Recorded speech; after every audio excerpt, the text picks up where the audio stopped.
Ngayon, kung si Guo Huaping ay di magpiyansa, ibig sabihin mas gusto pa niya makulong sa PNP kaysa sa Senate.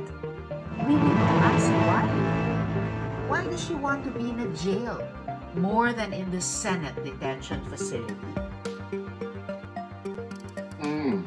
Bakit nga ba? Panoorin po natin. Yan o. Wow.